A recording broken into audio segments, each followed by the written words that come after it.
First Alert Weather with Chief Meteorologist Brad Travis. Well, let's get right to it. Your weekend ahead tomorrow, a lot like today with increasing clouds and a nicer sunset at the end of it. Maybe the last day we see the sun until next Thursday. We got big changes, not just Sunday. Wait till you see the 10-day forecast. Sunday, it's an alert day just because we've got a big impact, changing weather conditions. We do not have any severe weather threat with this, some gusty winds and rain.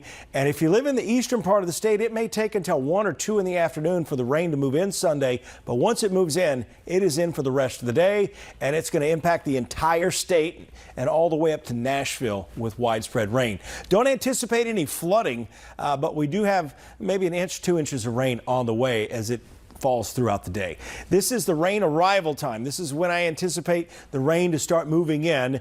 It will last much longer than what you see there. 10 a.m. to 12 p.m. I've kind of shifted this a little bit later for areas from the Huntsville metro area to the east, and 1 p.m. to 3 p.m. So if you got morning plans, by all means keep them, but stay posted. But the morning may be a washout beginning in the shoals first. This will be a slow progression from west to east.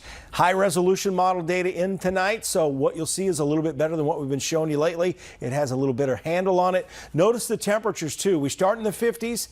And we stay in the 50s. This is 8 o'clock in the morning. Now, initially, we may have some spotty showers, but what we're really tracking is when the rain becomes steady and continuous for the rest of the day. So by 10 o'clock, we're pretty much locked in as you get from Coxie out to the west into Florence, Russellville, Phil Campbell, and real close in Moulton. Notice how it continues to slowly move east. This is around the lunch hour towards, say, 1 o'clock in the afternoon.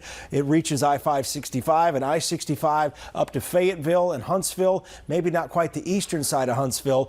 Steady rain continues, heavy at times at 3 o'clock along I-65. We start to see more rain over here in the northeast corner of the state, and then as we continue on, this will likely last through about 11 o'clock, and then we kind of shift focus next week. What's going to happen? There's going to be an upper level storm system Tuesday into Wednesday. This is going to bring us just a steady drizzle, very light rain. I've lowered the high temperature to 57 now for Wednesday, morning lows in the 40s. And as we get beyond that, beyond Halloween and on into the first week of November, I do expect our first frost to be talked about at some point during that time. But Halloween itself, the evening will be chilly, but it looks dry if that storm system gets out of here in time. That's the key, because Yes. the kiddos want to be dry, Yeah, trick-or-treating. they were wet last year. Yes, they were. All right. Well, up next, he's a space